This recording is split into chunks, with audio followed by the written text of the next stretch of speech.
నిదర్శనం Allu Arjun episode, Sriteja episode. Sriteja కుటుంబానికి 25 లక్షలు ఇచ్చినందుకు మంత్రి కోమటిరెడ్డి గారిని నేను అభినందిస్తున్నాను. కానీ ఇదే కోమటిరెడ్డి గారికి గురుకులాలలో మీరు సరిగా అన్నం పెట్టాక దాదాపు 42 మంది విద్యార్థులు చనిపోయారు. ఆ 42 మంది విద్యార్థులకు కూడా శ్రీతేజకి ఇచ్చినట్టు 25 లక్షలు ఇచ్చి మీరు మానవత్వం చాటుకుని కాంగ్రెస్ పార్టీని అభినందించారు.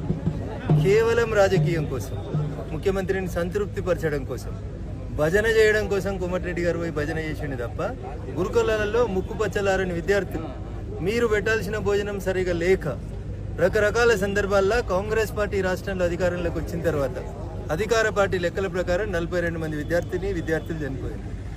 ఏ చేతితోటైతే 25 లక్షలు తీసుకుపోయి శ్రీతేజకి ఇచ్చి మానవత్వం చాటుకుందాం, మానవత్వం లేదా మిగతాకి సమాజాన్ని బాగా విరుచుకుపడుతుంది కదా కాంగ్రెస్ పార్టీ, మరి గురుకులాలలో చచ్చిపోయిన విద్యార్థులకి మీరు ఎందుకు ఇస్తలేరు?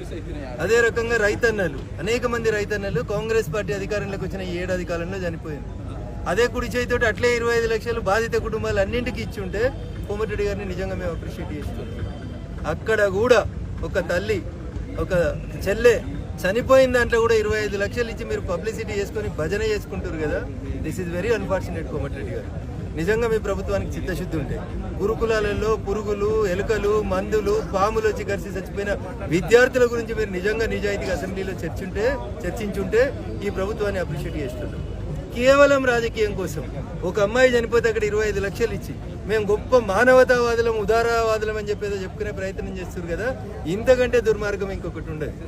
రాజకీయంగా మీరు చేయాలనుకున్నారు, చేసినారు. But my appeal to the societies, my appeal to the cabinet is, ఏ చేతితోటైతే శ్రీతేజకి 25 లక్షలు ఇచ్చిరో అదే చేతితోటి చనిపోయినటువంటి రైతుల కుటుంబాలకు కూడా 25 లక్షలు ఇయ్యండి. గురుకులాల్లో చదువుకొని చనిపోయినటువంటి అమాయకులైనటువంటి విద్యార్థులకి 25 లక్షలు కంపెన్సేషన్ ఇయ్యండి. Then your government will be appreciated. చావుల మీద కూడా రాజకీయం చేసేటువంటి నీచ సంస్కృతి ఉందంటే అది కాంగ్రెస్ పార్టీకి మాత్రమే.